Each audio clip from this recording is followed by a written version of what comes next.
I don't want this to sound self-congratulatory. I'm always happy to sound self-congratulatory, as you know, but only intentionally. I don't want to do it unintentionally. But how many times over the last few years have we just thought, I am sick and tired of being proved right? Brexit, austerity, Boris Johnson, Liz Truss, Priti Patel, Suella Braverman, Nadine Dorries. I mean, where did Chris Philp? How many times do you have to be proved right before you get a break? So we discussed yesterday how impossible it is to provide anything close to traditional political analysis of Donald Trump politically. This isn't just a problem for journalists, of course, but that's what we do together every morning. And the idea that you could... Well, for a start, everybody's celebrating today. The front pages are almost united. I mean, the truly desperate Faragists and freaks are trying to focus on the Chagos Islands, which none of them actually understand. But everywhere else, you have got praise. The Guardian, the most sober, just focusing upon perhaps the unlikelihood of US workers in Ukraine providing a security backstop. But everybody else goes in very warmly. Starmer pulls off diplomatic win. The Sun goes for special delivery. The Mail, what an unlikely bromance. The Daily Star, Peppa Pig's mum is pregnant. The Daily Mirror, Keir's Trump card. Even the Daily Express, which isn't technically a newspaper anymore, but nonetheless still gets sold in newsagents. Trump backs great trade deal for Brexit Britain. And then the Daily Telegraph, bless him, Trump backs Starmer on Chagos. But Donald Trump is still Donald Trump. He's still a self-confessed sex offender. He's still a multiple felon. He's still twice impeached. He's still the subject of an impeachment for the egregious offence of putting the frighteners on Volodymyr Zelensky shortly after he'd been elected Prime Minister of Ukraine by threatening to withdraw the aid that was essential to that country's survival if Zelensky didn't try to dig up dirt on political rivals, mostly Hunter Biden, but also, not even a political rival, the child of a political rival, but also Hillary Clinton, of course. And he is still that person. Zelensky is much, much weaker today in the context of how reliant he is upon American largesse, because the last time Trump tried to blackmail him, Vladimir Putin hadn't sent troops towards Kyiv. He'd successfully invaded Crimea while the West sat on its hands.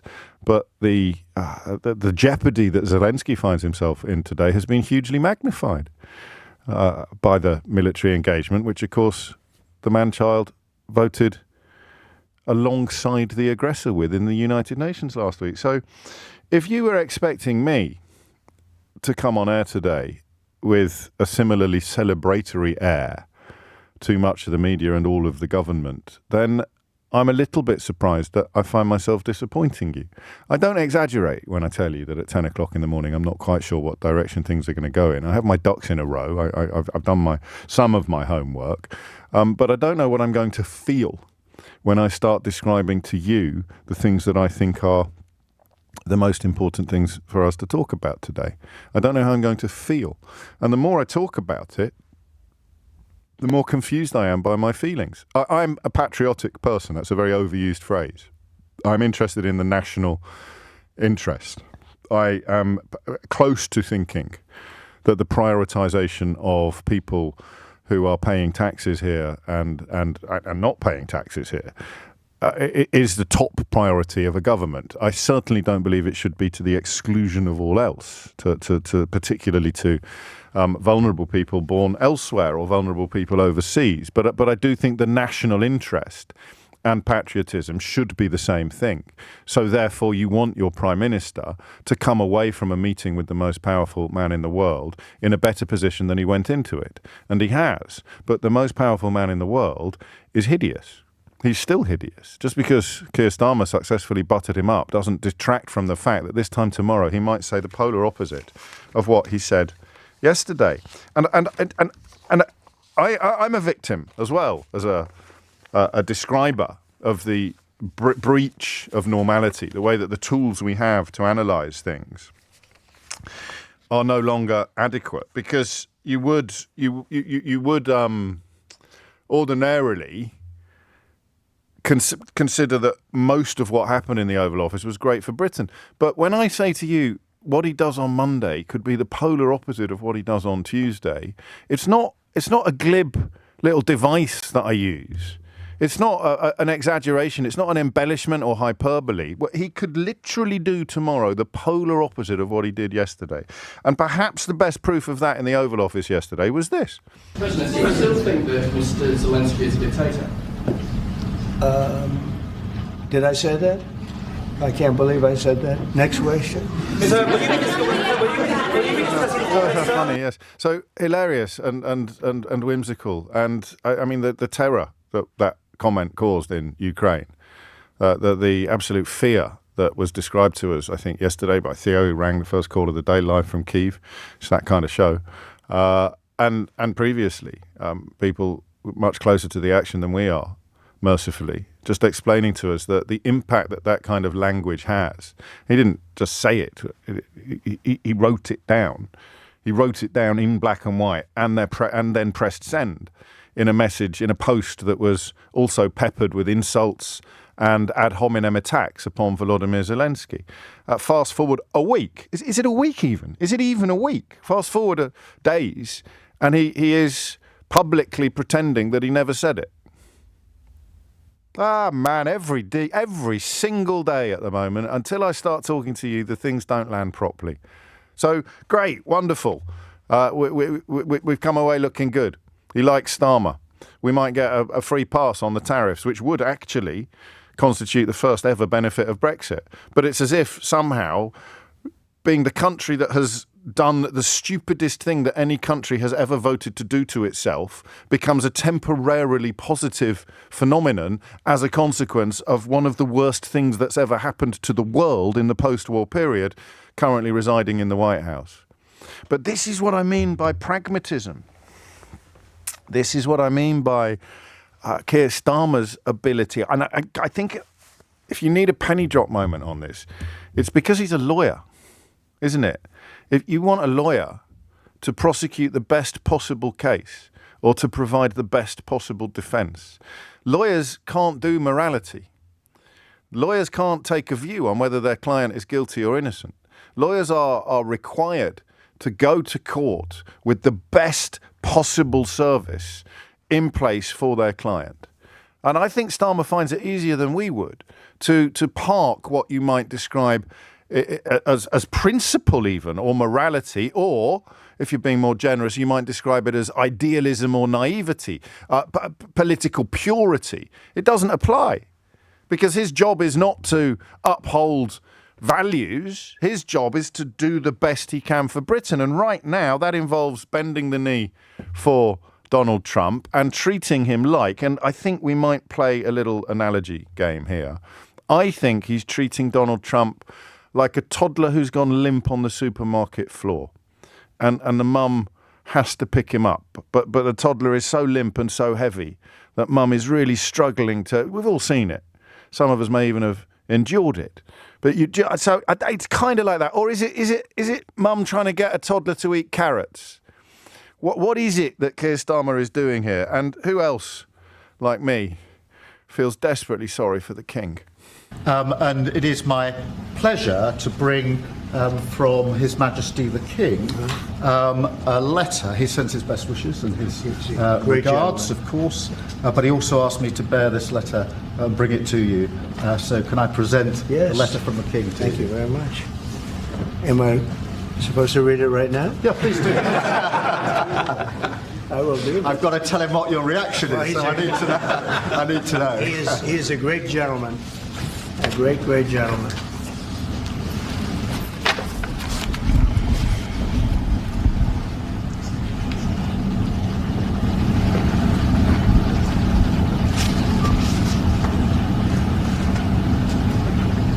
Oh, that's well.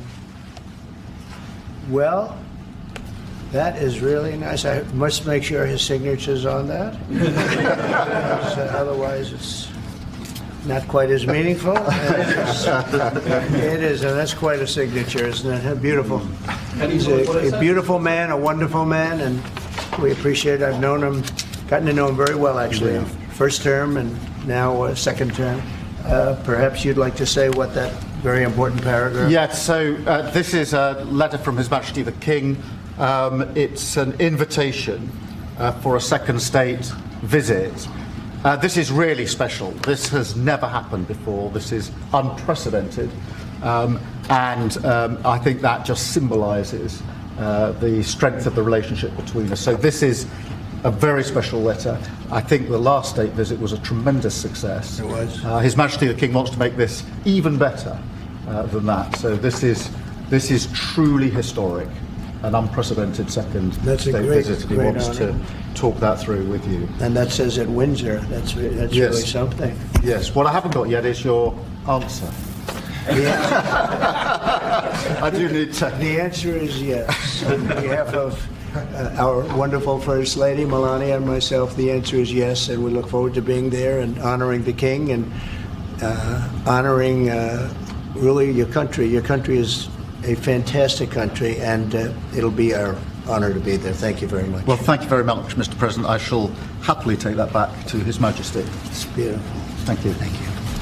Thank you. I'm going to keep that one. You'll keep that one. And there it is, right there. What do you feel now? What are you feeling? Tell me. What are you feeling? Relief? Pride? Joy? Disgust? Horror? All of them. All of them. Because the normal tools of analysis no longer apply. You care about this country, right? You're not a Vladimir fanboy like Nick Ferrari's first guest on Monday. You care about this country. So you want our Prime Minister to perform well with that president. But that president should be in jail. That president is a disgusting human being. That president is utterly unreliable. He's completely inconsistent. He'll be your best friend today and he'll throw you under a bus tomorrow. And then he'll be your best friend again the day after. But objectively, Starmer just played an extraordinarily astute diplomatic game. And it is Starmer. I mean, the King does what the Prime Minister asks. It's all very polite. But, you know, since we chopped off King Charles I's head, the balance of power has been a little bit different to what most Americans probably believe. So that's a plan coming together. If he was a slightly more shallow politician, then Keir Starmer would be sitting back with a guitar, with a big cigar and explaining that he loves it when a plan comes together, because you could hear Trump wilting with joy. You could hear him preening. If he had moustaches, he'd have been curling them. I mean, it was fantastic, right? Absolutely brilliant. Until you remember that it isn't. Because it involves, if you're patriotic, it involves our Prime Minister subjugating himself in front of a tyrant, in front of an authoritarian. But I still feel good about it. And I don't fully, well, I do understand why, because I believe, probably wrongly, that this is in the long-term interests of the United Kingdom for at least as long as this presidency continues. He also, Keir Starmer, probably the best day of his premiership, but you can't say that because tomorrow Trump may pretend that it never happened. And you know I'm not exaggerating, because he pretended that he'd never said the stuff about Volodymyr Zelensky that he said less than a week ago. But you take what you can get. And he also had the stones, I don't know if that's an appropriate word, but I can't think of a better one. The wherewithal, that's a little bit more grown up. He had the wherewithal to do what Emmanuel Macron did earlier this week and correct Trump, or point out that Trump was either wrong or lying. And how much energy have we dedicated to trying to work out whether Donald Trump is deliberately lying or just ignorant, or in some weird third liminal space where he is neither lying nor ignorant, but just saying things that aren't true because he doesn't have a relationship with truth that resembles yours or mine.